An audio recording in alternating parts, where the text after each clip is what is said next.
My name is Maya, and this is not the story of a heartbreak. It's not even a story of betrayal.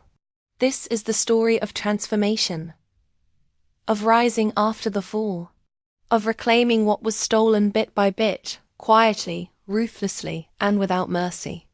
But back then, I was just a girl in love. He was everything I thought I wanted. Daniel Harris. The kind of man who walked into a room and made you forget everyone else was in it. Clean-cut, confident, with a smile that could melt steel and a voice that felt like velvet after a long day. He was brilliant too. Or at least, I believe so. We met at a charity gala, a dull affair my family had sponsored for years. I was there out of obligation, sipping champagne, trying not to fall asleep while the board droned on about budgets and fundraising tears. Daniel was there as a guest speaker, some young tech entrepreneur with a startup no one had heard of yet. But when he spoke, people listened, not because he was flashy, but because he was passionate. And I, fresh out of law school, still grieving, the loss of my parents, still trying to find meaning in wealth I hadn't earned. I listened too. After the event, he came up to me, his hand extended, his voice smooth. "You looked as bored as I felt," he said with a grin. "Thought we should suffer together next time." That's how it began. No fireworks, no instant fairy tale. Just a man with good timing and charm that didn't quit. We started dating casually. My friends warned me. My aunt, my last living relative, she begged me to slow down. "He's not from our world, Maya," she'd whisper over brunch, dabbing at her lipstick with a napkin. "You've got everything to lose and he's got everything to gain." I hated that. "You mean because I have money?" I snapped once. She sighed. "No, because you have a heart." Looking back, I think she knew. She saw what I couldn't. Or maybe what I didn't want to see. We got married a year later. A spring wedding under magnolia trees, soft violins, teary vows, and a prenup that I never made him sign. Because I was in love. Because I believed in us. Because Daniel made me feel seen in a way I hadn't since my parents died. I gave him everything. Access to the trust fund my parents left me. Introductions to powerful contacts in the city. Seed money for his business. My name on the early licenses so he could bypass red tape. We weren't just husband and wife. We were partners. Or so I thought. At first, it was thrilling. Watching our company grow. Staying up late building prototypes, crunching numbers, laughing over takeout in our home office. We dreamed big together. Planned to disrupt industries. We were a power couple, him the visionary, me the legal and financial strategist. But slowly, he stopped asking for my opinions. He started making decisions without looping me in. Contracts were signed without my review. Employees I never interviewed showed up on payroll. I chalked it up to stress, expansion, a growing team. I didn't want to be that wife. You know, the one who nitpicks or micromanages. So I stayed in the background. I trusted him, and one day I woke up and realized I didn't recognize my own company anymore. Or my husband. He began traveling more. Overnight trips became weekends away. And when he was home, he was distracted. Always texting. Always locked in his office. I asked just once if there was someone else. He laughed. Cold and amused. "Maya, don't be insecure. You have everything." Everything? What did that even mean? It wasn't until I saw the lipstick on his shirt collar that I knew. Not mine. I don't wear coral gloss. I felt my stomach drop.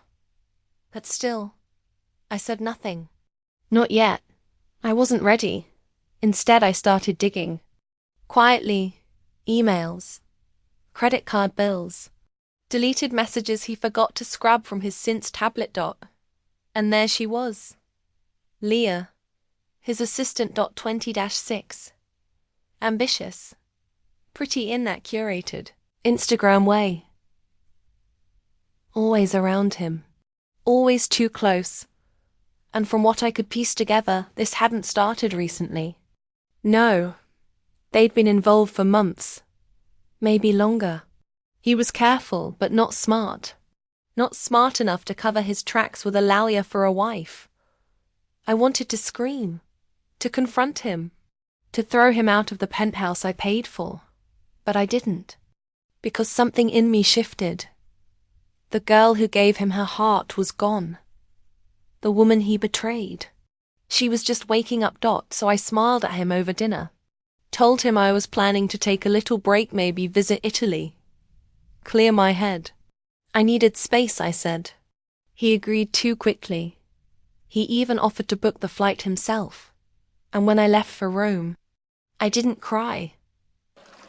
Instead, I began laying the foundation for something far greater than revenge.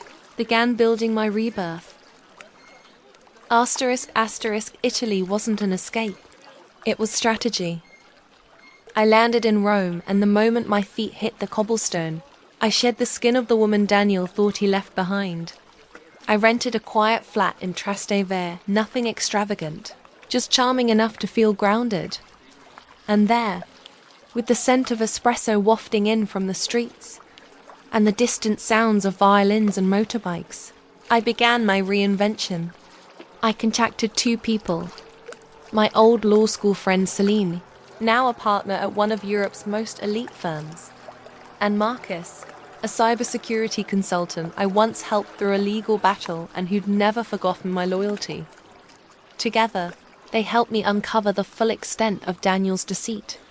Celine got into the contracts. I had access to some files, but Daniel had quietly restricted others. She obtained court-admissible evidence showing that Daniel had intentionally pushed me out of the company under the guise of growth. That he had used my inheritance as collateral for his first line of venture capital, without ever disclosing it in writing. Illegal? Borderline? Immoral? Absolutely. Marcus got into the emails. He found a buried chain Daniel forwarding private, sensitive financial documents to Leah. Things like merger plans, investor discussions, and even my trust account breakdown. My stomach turned. I felt violated in a way that no betrayal ever prepares you for. Not just emotionally, but financially, spiritually. He hadn't just used me. He had stripped me bare and paraded around in the empire I funded. And worst of all, he had already begun shopping for apartments with Leah. I scrolled through their email exchanges. Her bubbly "Yes's baby" messages. Photos of marble countertops and baby names. A whole life planned. While I was in the same house, sleeping beside him. But this time I didn't cry. I didn't scream. I studied them. I memorized the patterns, their arrogance, their sense of security. And then I asked Marcus, "Can we track Leah's phone?" He grinned, easily. From that moment on, I knew everywhere she went. From the nail salon in Soho to the penthouse Daniel put in her name. That's right. The apartment wasn't his. He bought it under her name to avoid media attention, liability, or maybe just to keep it away from me, which meant it was vulnerable, and I was going to use it. Back in Rome, I met with an asset management specialist. I began pulling my remaining money from joint holdings, redirecting funds from shell trusts I'd established years ago. Slowly, carefully, I began separating myself from him legally and financially.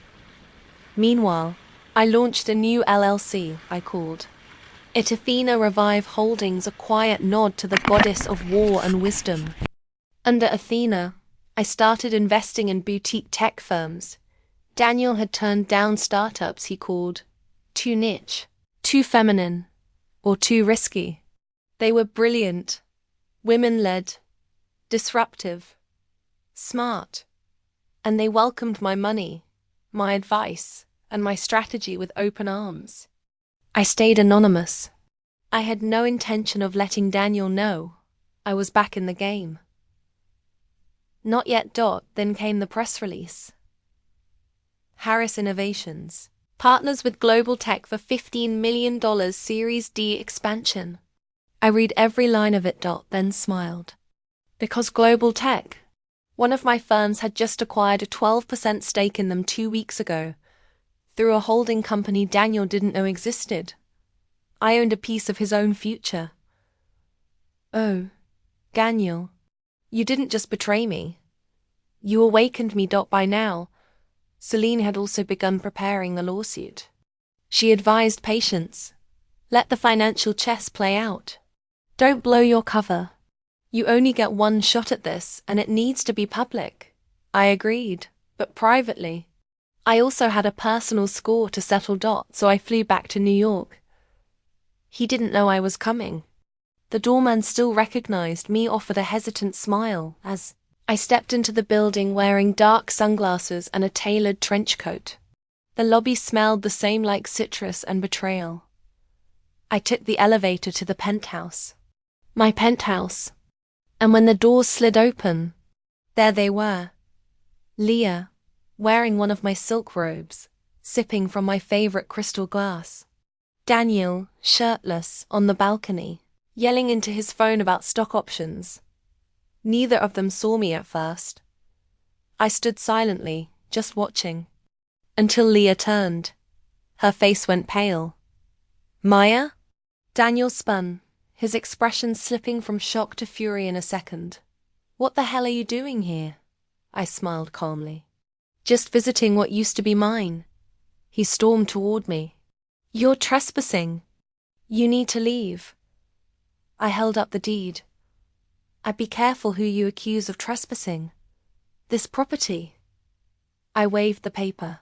Still legally mine. Bought with my money, remember? His eyes scanned the page. His jaw clenched. I'll call security. Go ahead, I said coolly. I'd love to explain to the press how you tried to evict your own wife from a home she paid for. He stopped. Leah had gone silent, frozen in place. I stepped forward, lowered my voice. Don't worry, Daniel. I'm not staying. I just came to see what I built, and what you chose over me. Then I leaned in, my eyes meeting his. Enjoy it while it lasts. Because even though I walked away that night, he had no idea what was coming. The world was about to find out exactly who Maya Kingston was. And I was far from finished, *. After that face-to-face encounter, I didn't look back. I left the penthouse with my head high, even as my heart beat like war drums in my chest. But the moment those elevator doors closed, I took a deep breath, exhaled, and whispered to myself, this is your game now. Maya. Back at my suite at the Whitmore. I stared out the window at the glowing Manhattan skyline. The city was still mine. The man wasn't. But that didn't matter. Daniel didn't just take my money. He took my identity, my time, my loyalty. He tried to take my future, and I had no intention of letting him keep it. The next few weeks moved fast. I returned to Rome briefly to finalize some deals and then relocated to a temporary base in London. I needed to operate out of sight, close enough to strike, but far enough not to trigger alarms in Daniel's camp. Cellini's legal strategy was genius. Instead of going after him directly for fraud or breach of trust, we started with corporate leverage. She filed a formal inquiry into Harris Innovations' financial practices with the SEC anonymously, but enough to cause concern among Daniel's investors. These weren't criminal charges. Not yet, but they stirred doubts, raised red flags. The timing was perfect, because while Daniel was busy scrambling to reassure investors, I quietly bought a majority stake in Andromeda Labs, a rival AI development firm Daniel had been trying to acquire for 2 years. He had called them his next crown jewel. And now, I own them. It was the first domino. By now, The financial news cycle had caught wind of something strange, anonymous investors moving aggressively into Daniel's territory. Mysterious entities absorbing companies in his orbit. He was rattled. And that's when I made my first public move. A press release, issued by Athena Revive Holdings, with my name boldly stamped at the top. Former Harris Innovations co-founder. Launches tech fund for women-owned startups backed by billion-dollar trust. Within 24 hours, it trended on LinkedIn, Twitter, Medium. Maya Kingston is back. I didn't mention Daniel. I didn't have to. The silence around his name was louder than any accusation. The media began digging. Old photos of us resurfaced me at his product launches. Him at my parents' estate. People began questioning the official narrative that Daniel built his empire from scratch. Who really funded Harris Innovations? Was Maya Kingston the real brains behind the brand? Podcasts, articles, whisper campaigns. The air around Daniel became foggy with suspicion. I watched it all unfold from my quiet office in London, sipping espresso and wearing the same silk blouse he once told me wasn't powerful enough for boardrooms. I wore it every day that week. Then came the twist I hadn't planned for. Leah reached out to me. An email. Short. Shaky. Subject line. I didn't know. Inside, she begged for a meeting. Claimed she had no idea what Daniel had done. That he told her I had left him. Drained the accounts and gone to find myself in Europe. A classic narrative. The selfish wife versus the wounded genius. I didn't reply immediately. I forwarded the email to Marcus. He traced it back. Verified it was really her. So I agreed. We met at a discreet coffee shop in Tribeca. She looked different. In person less polished, more tired. She came alone. No makeup. Hair tied back. A nervous tremble in her hands. I didn't know, she repeated. I thought you left him. He made you sound. I raised a brow. Crazy? Cold? Controlling? She looked down. Something like that. I let the silence hang. Then she reached into her purse and pulled out a flash drive. He's hiding money. Off the books. Cayman Islands. He used my name to set up one of the shadow accounts. I blinked. You're turning on him? She nodded. He's cheating on me too. With his new PR manager. And he's draining our joint account. I saw what he did to you. I'm not going down with him. I took the flash drive. Thank you, I said. And meant it. I didn't forgive her. Not yet. But I didn't need to. She had just handed me the final puzzle piece. The lawsuit Celine filed was upgraded. Overnight. With the new data, we were able to accuse Daniel of wire fraud, financial misconduct, and identity manipulation. It triggered an immediate federal audit. His lawyers tried to delay, stall, obfuscate. But we had the receipts. We had timelines, emails, offshore activity logs, and documented abuse of my assets. And just as his empire began to teeter, I made my final move. I held a press conference. The media had been salivating for a public statement. I gave it to them, standing behind a sleek black podium in a white suit. No jewelry, no makeup. Just my voice. I believed in someone I loved. I gave him my trust, my name, and my family's legacy. And in return, he tried to erase me. This isn't about revenge. It's about truth. It's about reclaiming the story that was stolen from. It was raw, personal, honest. By the next morning, every major business publication had my name on the cover. The rise of Maya Kingston. From betrayed wife to billion-dollar queen. Daniel's stock tanked. Investors walked. Sponsors vanished. By week's end, He was forced to resign from Harris Innovations. And the final irony? Athena Revive Holdings bought 51% of his remaining shares, at a fraction of their former value, now own the company that started this war. And I named myself chairwoman of the board. He was gone, was just getting started. Asterisk asterisk becoming chairwoman of Harris Innovations wasn't about ego. It was about justice. I didn't want to run the company out of vengeance. I didn't even want to wear the title at first. But I needed the world to see what happens when you underestimate the woman who built the very foundation you stand on. My first act as chairwoman. Audit. Every corner, every ledger, every expense Daniel had touched. I hired an independent team of forensic accountants, PR strategists, and cybersecurity analysts to comb through the company's infrastructure. What they found made my blood boil. Phantom payments to shell vendors, overpriced consulting contracts signed by Daniel and Leah, bonuses for employees who didn't exist, and worse, cutbacks to the employee wellness program to offset their luxuries, all while Daniel was flying private and buying Rolexes. He'd treated my inheritance like it was play money, but not anymore. The board tried to push back. At first, they questioned my involvement. Perhaps it's too personal for you, Maya, one of the older members said, sipping his espresso with condescension. I didn't flinch. No, I replied evenly. It's personal for every woman who's ever been silenced, sidelined, or stolen from and told to smile through it. By the end of that meeting, I had unanimous support, except from one. Greg Whitner, Daniel's old mentor and early investor. He pulled me aside afterward. You know this will ruin him, right?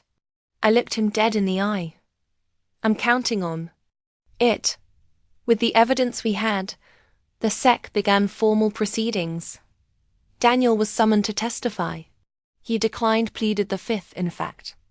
Leah, on the other hand, cooperated fully. She gave up everything, her emails, her messages, even screenshots of conversations where Daniel mocked me behind my back. One particular message stayed with me. Maya's sweet, but too naive for this world. She thinks building companies is about heart. I'm doing her a favor, really.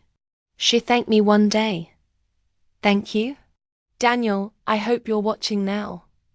While his legal team scrambled, I got to work rebuilding Harris Innovations. Not just the name. The culture. We launched a full internal overhaul, realigned salaries, rehired laid-off employees, and offered mental health support across the board. I promoted 3 women to executive leadership roles, brilliant minds Daniel had once deemed not assertive enough. We even introduced a new initiative, the Maya Fund, a seed program supporting tech startups founded by women who had left toxic work environments. Sat down in a town hall with every employee and told them the truth. I know you've been afraid.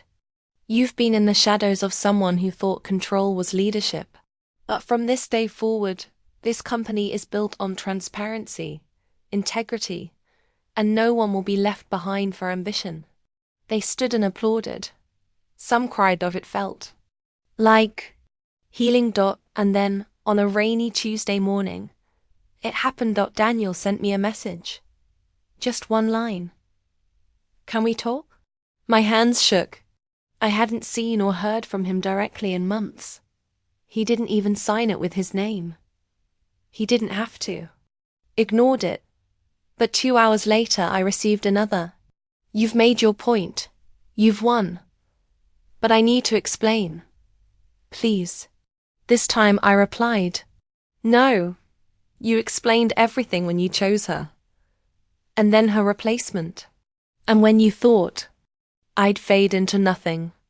I don't need your words. I've already rewritten the ending. He didn't respond after that.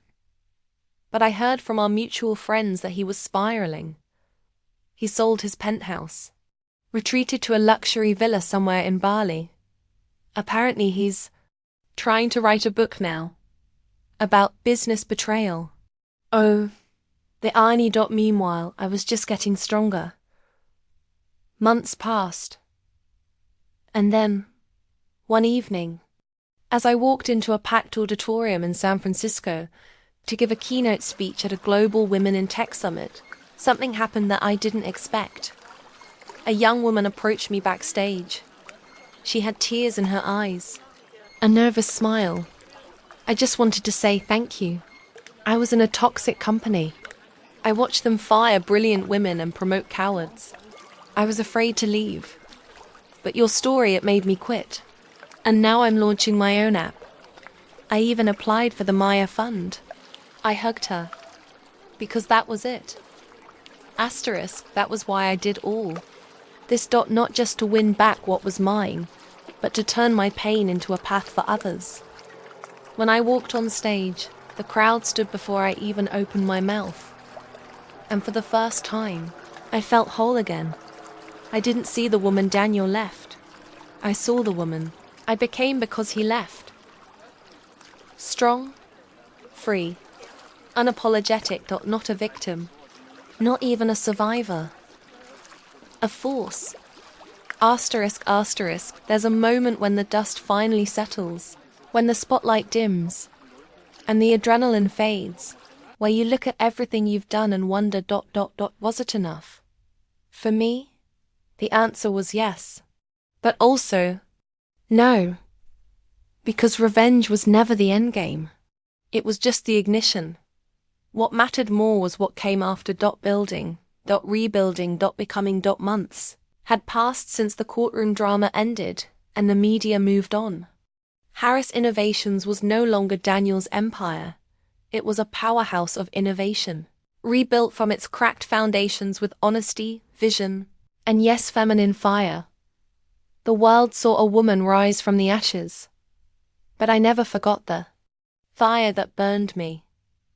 And I never let myself forget the others who were still trapped in similar stories with no inheritance, no lawyers, and no resources to fight back. That's when I expanded the Maya Fund into a full foundation. The Revive Initiative, a global program offering legal aid, financial literacy education, startup seed funding, and mentorship for women escaping financial abuse or professional exploitation. We hosted our first global summit in Morocco. I remember walking into that sunlit conference hall and seeing hundreds of women coders, artists, survivors, dreamers, all wearing lanyards with their names in bold, and a single tagline underneath. She doesn't need saving. She just needed space to rise.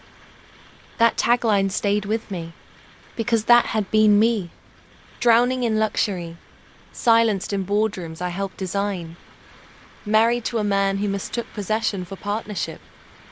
But now, I was something entirely different. It was around this time that an unexpected opportunity knocked.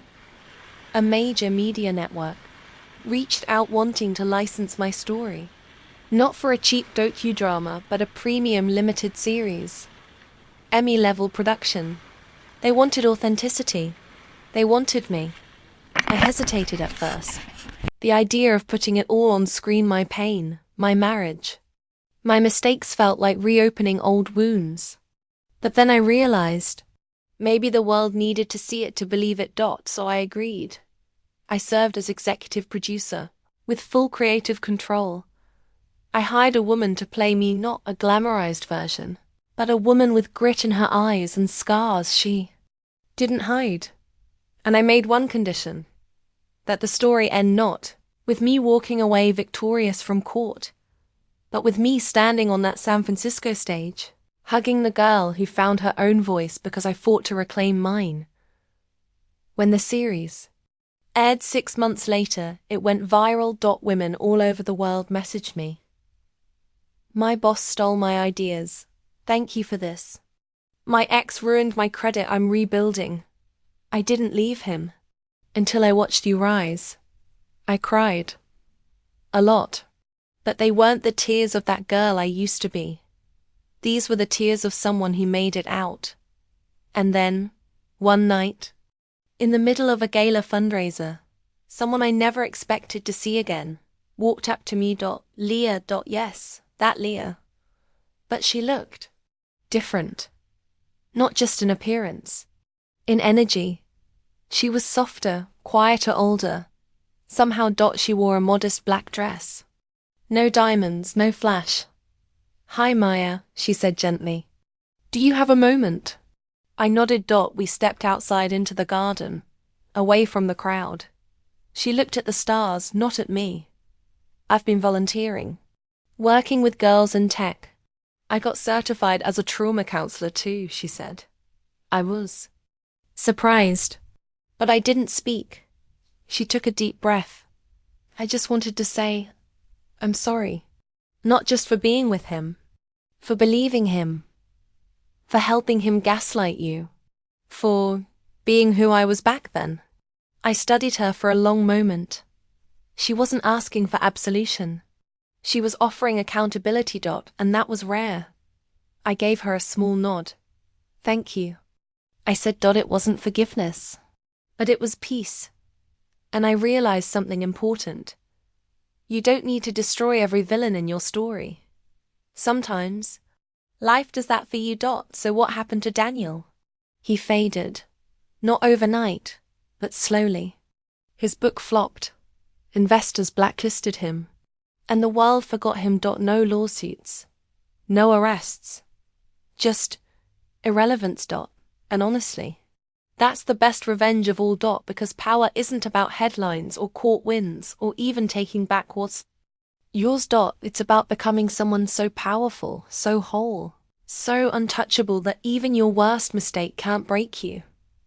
These days, I live differently. Quieter. Fuller. I travel. I mentor. I build. I speak at universities and write op-eds about ethical leadership. I date too, but on my terms, with no illusions and no compromises. And sometimes, when I'm alone, and I look at old photos of the woman I used to be dressed up at Daniel's arm, smiling with hope, I whisper to her, "You didn't fail. You just hadn't risen yet." Asterisk, asterisk, I used to think the end of a marriage was the end of a story. But at WSN single quotes, T.N, was the end of a lie. And lies, when broken, don't leave you empty. They make space for truth, for self, for the life you were meant to live before someone convinced you to live small. And once I made peace with that, the real magic began. About a year after taking over Harris Innovations, I made the decision to step down. Not because I couldn't handle it. I'd already proven that. But because I didn't need to prove anything anymore. Leadership is knowing when to let go, when to pass the torch so the fire continues without you holding the match. I appointed my successor, Lydia Tran, one of the most intelligent, empathetic, and uncheckable women I'd ever worked with. She started as an intern. Daniel used to forget her name. I gave her the keys to the empire. And I left that boardroom for the last time, not with sadness, but with quiet pride. Like a queen stepping down, not because she was forced, but because she'd built a kingdom, strong enough to survive her absence. With my time free, I began to explore something I hadn't touched in years. Joy. I traveled not for business, but for beauty. Greece, Morocco, South Korea, Chile. No schedules, no speeches, no headlines. I swam in oceans under moonlight, danced barefoot in desert camps, painted watercolor sketches in cafes without Wi-Fi. I relearned myself in languages I didn't speak, among strangers who didn't know my past. And somewhere along the way, I felt something I hadn't felt since long before Daniel Peace. One morning in Kyoto, while walking through a bamboo forest, I met someone. Not in the dramatic, cinematic kind of way. No fireworks, no fated collision. He was just there. His name was Julian. A writer, soft-spoken, gentle, eyes like dusk. He didn't know who I was. Hadn't seen the show. Didn't ask about my empire. He asked me what I was reading. That was it. And for the first time in years, I found myself smiling at a man without calculating whether he was a threat to my peace. We spent the day exploring temples. No labels, no expectations. And when we parted ways, he said, "You don't seem lost, but you do seem like you just found something." He was right.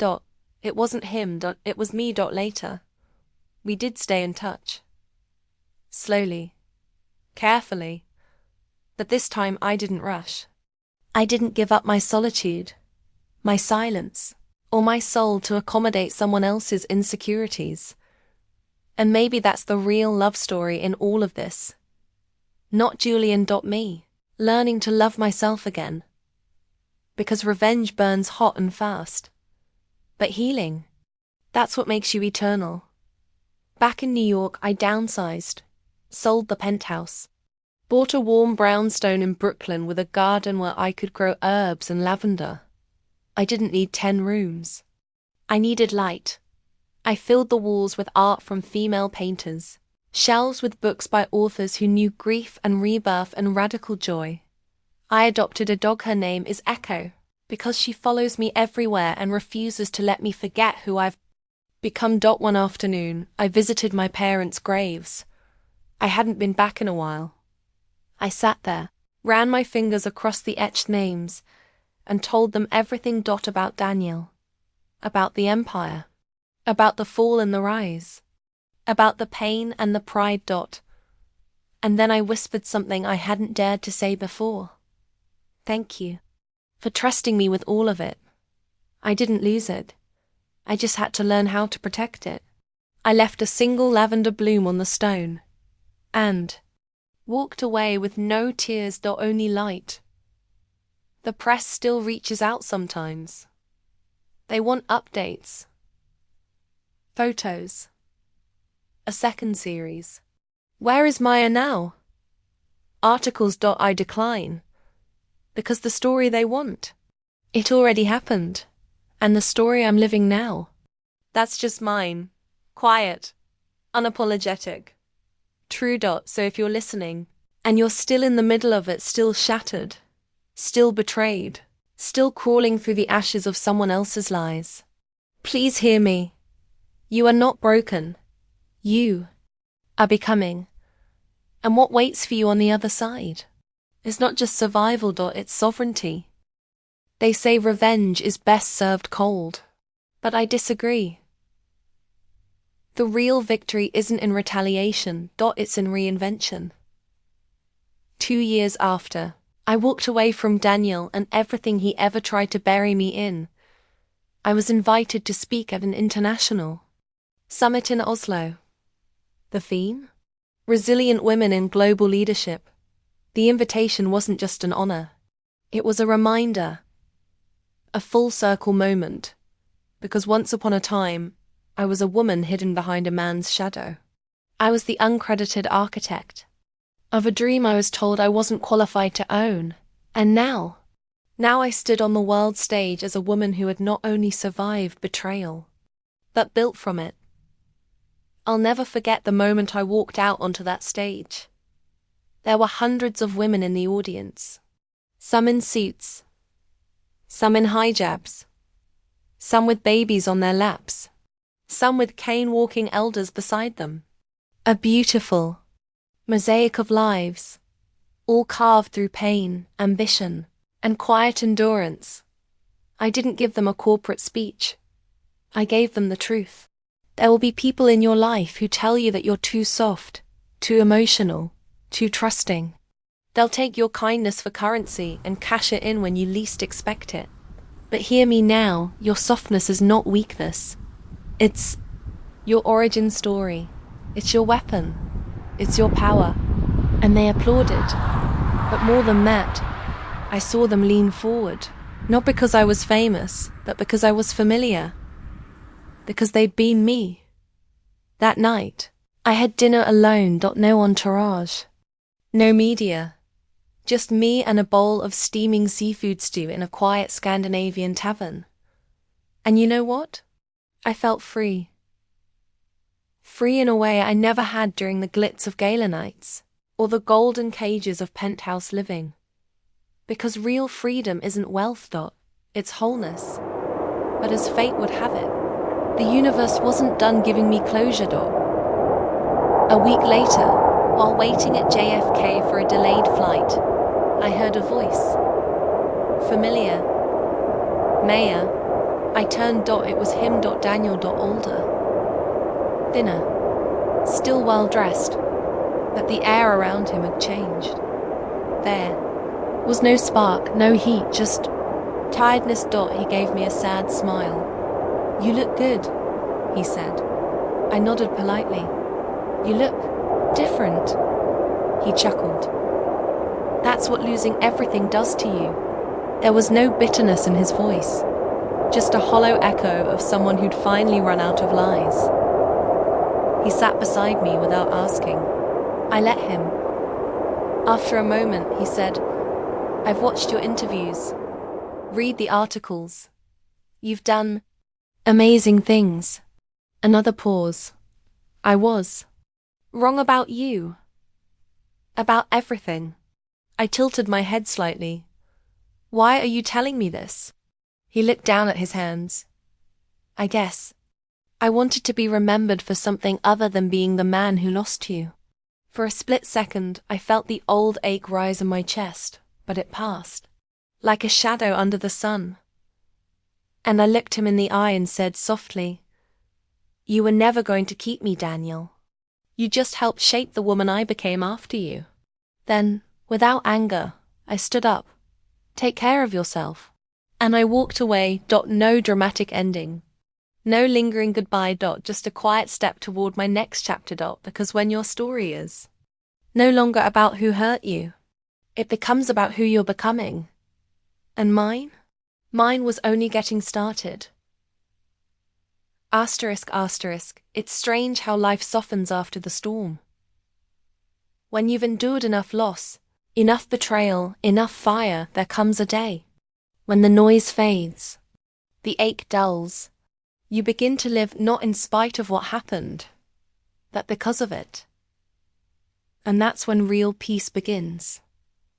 6 months after that unexpected airport encounter with Daniel, I returned to Rome. Not to run or hide or strategize, but to remember that small flat in Trastevere where I once pieced my life back together. I bought it, kept it just as it was. The same windows, the same creaky floors, the same warm sun that once bathed my sorrow in quiet strength. It became my sanctuary. Every time I returned, I left the titles, the brands, the headlines at the door. I'd walk to the corner cafe, order the same biscotti and espresso, and journal for hours. Not about Daniel, not about revenge. But about healing. And then, one spring morning, I received a letter. Not an email. Not a message. A handwritten letter inked in careful script. It was from Julian. The writer I'd met in Kyoto, the one I hadn't spoken to in nearly a year. He wrote, I'm writing to say I never forgot that day. The temple. The silence. Your smile. Cautious but bright. I've written 100 endings to our story. And I realize now, I'd rather start from the beginning. If you're ever in Paris, meet me at Shakespeare and Company. 4 p.m. Wednesday. That was it. No pressure. No begging. Just a door left slightly ajar. I read that letter a dozen times. And then, quietly, I packed a bag. Paris was soft and grey that day. The kind of poetic melancholy the city does so well. I stood across the street from the bookstore, heart pounding like I was 16 again. And then I saw him sitting at the bench, book in hand, nervous fingers tapping on the cover. Julian. I almost turned around, almost walked away. Not because I was afraid of him, but because I wasn't sure I was ready. But then he looked up. And smiled. Not a smirk, not a grin, a soft, real smile. Like I wasn't someone to conquer, but someone to cherish. We didn't fall into each other's arms. There were no dramatic kisses in the rain, just long conversations, shy laughter, shared meals, and quiet evenings, where he let me be completely myself, no armor, no expectation, no past. He never asked about Daniel. Not once. He only ever asked about me, what I was reading, what I was writing, what made me happy. And slowly, something shifted. Not in the world, not even in him, but in me. I let myself be loved again, not because I needed it, but because I chose. We dated long distance for a while. No rush, no pressure. And eventually he moved to New York. We didn't live together at first. I needed space. He respected that. When we finally did move in, it wasn't into a penthouse or a castle. It was into a sun-drenched loft in Brooklyn. 2 bedrooms, 1 overflowing bookshelf, and a balcony where we grew tomatoes and danced barefoot under fairy lights. Not a movie. Just life. Real and messy and kind. And that was more than enough. One night, while we lay on the couch with his head in my lap and a thunderstorm outside, he looked up at me and asked, "Do you ever regret any of it?" And I paused. Because how do you answer that? Do I regret loving Daniel? Do I regret losing everything? Do I regret who I had to become to reclaim myself? And my answer was simple. No, because without that fall, I'd never have found my wings. Asterisk. It's funny how life finds balance in unexpected places. One day, you're the woman sobbing on the bathroom floor over betrayal. And the next, you're sitting on a panel at a United Nations summit, speaking about generational wealth, economic freedom, and emotional resilience like you didn't once almost lose it all. The pain didn't disappear, but it transformed. It became my power source. At the UN summit, I was seated next to diplomats, economists, even royalty. We were asked to speak on the cost of silence, financial abuse, manipulation, gendered control. And when it was my turn, I didn't bring up charts or stats. I told the truth. He didn't just take my money. He took my voice. He convinced me I was lucky to be next to him instead of equal to him. He stole my future and called it business. But I took it all back, not through vengeance, through vision. And now, I fund women who were told their dreams were too much. Because they're not. The crowd stood. And this time, I didn't cry. Because I'd finally become the woman my younger self once prayed to grow into. After the event, an older woman approached me. Her name was Miriam. She had kind eyes, silver braids, and the calm of someone who'd seen the world crack and still kept her soul whole. She said, "You remind me of myself, 40 years ago." I smiled. Then she added, "Just promise me something, Maya." "What's that?" "Don't spend the rest of your life proving you're powerful. Live the rest of it knowing you are." That stayed with me, because even after all the wins there were still days I caught myself hustling, defending, performing. But now I knew better. Julian and I got married the following spring. It wasn't extravagant. No designer gown, no 500 guests, no televised fairy tale. It was intimate, thoughtful. Us. We exchanged vows in a greenhouse filled with lavender, jasmine, and soft violin music. And instead of "you complete me," I told him, "you never filled a void. You simply walked beside me while I filled it myself." And he said, "You don't need me, but I've never wanted anything more than to walk this life beside someone who doesn't need me, but chooses me." We sealed it with a kiss. Not the beginning of a new life, but a continuation of the one I built. Finally shared with someone who understood it wasn't about saving me. It was about seeing me. After the wedding, I wrote a book, not a memoir. I wasn't ready for that yet, but a book about rebuilding after betrayal. Book for women whose stories hadn't been told. I titled it, Inheritance, What They Couldn't Take. It became a bestseller, but more importantly, it became a mirror. Women wrote to me from around the globe, lawyers, stay-at-home moms, students, retirees, telling me, your story is mine, and now I'm writing my next chapter. **** Sometimes Julian and I sit on the balcony and dream up ideas for what's next. A school? A mentorship program? A podcast? Maybe all of it. But the truth is, I no longer feel the urgency to prove anything, because I no longer feel like I have anything left to lose. What I lost was never mine. What I rebuilt, that's mine forever. And Daniel? Last I heard, he was consulting, trying to stay relevant. Still chasing headlines that don't come. Still name-dropping companies I now quietly fund. Still clinging to a version of himself that only he believes. But I don't hate him. Pity. Maybe because a man who has everything and needs to steal from the woman who loved him. That's not power. That's poverty of the soul. Asterisk. I used to believe the end of a story was when justice was served, when the villain fell, and the wronged woman stood tall, victorious. But now I know better. The true ending is peace. Not silence, not forgetting, but the quiet that comes when the noise no longer owns you. 3 years after Daniel left me, and thought he'd walked away unscathed, I stood on the rooftop of a new building in Nairobi.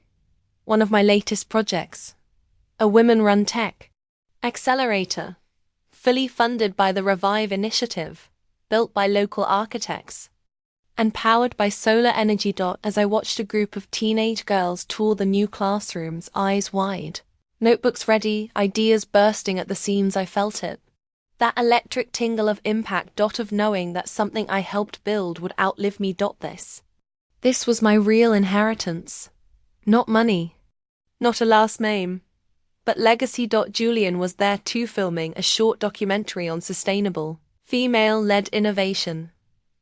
He caught me in one of his frames and smiled from behind the camera. You look happy, he said. I nodded. I am. Not the fleeting kind of happy that comes with attention or applause, but the kind of happy that grows slowly, like vines over stone, resilient, rooted, patient. That night we sat under the stars, sipping wine on the rooftop. The city lights below, the sound of distant laughter and motorcycles and music in the air. And he asked me something simple. If you could go back to that girl, the one he left, the one crying on the bedroom floor, what would you tell her? Now? I closed my eyes and said quietly, you think he broke you, but he didn't. He only cracked the shell. What he didn't know was that you were made of fire, and when fire escapes, it doesn't die, it becomes. In the years that followed, I continued to grow. I mentored women. I funded ideas. I built ecosystems. I stopped chasing things that sparkled but didn't satisfy. I turned down talk shows, politely declined reality features, even refused a $1 billion offer to buy out the Revive Foundation. Because I didn't build it for profit. I built it for the woman I used to be. One day, while cleaning out an old storage box in Brooklyn, I found something buried in a velvet pouch. The engagement ring Daniel once gave me. Gleaming, sharp, hollow. Held it for a moment, then quietly dropped it into a donation box labeled Repurpose for Refuge. Let it build something better than the lie it came from. And now I live simply. Mornings with coffee and words, afternoons with Echo in the garden, evenings laughing with Julian over pasta and playlists. No headlines. No drama. Just freedom. I didn't just win, I rewrote the rules. And in a world that tried to silence me, betray me, erase me, I did the one thing they never expected. I told my story, and I made it unforgettable. Outrow narration. So if you're watching this, and you've ever been used, discarded, underestimated, I want you to know something. You are not a cautionary tale. You are a comeback story. You are not what he left behind. You are what rose when he left. You are fire. You are future. You are free. And your story? It's only just beginning. Asterisk. Thanks for watching. Hoped you liked it. If you watched till the end, please comment revenge so that we could understand you were with us till the end. As well as please, let us know. Where are you watching from? Before leaving, please hit the subscribe button, comment your thought and share with your nearest and dearest one. See you in the next one. Until to the next one, stay happy.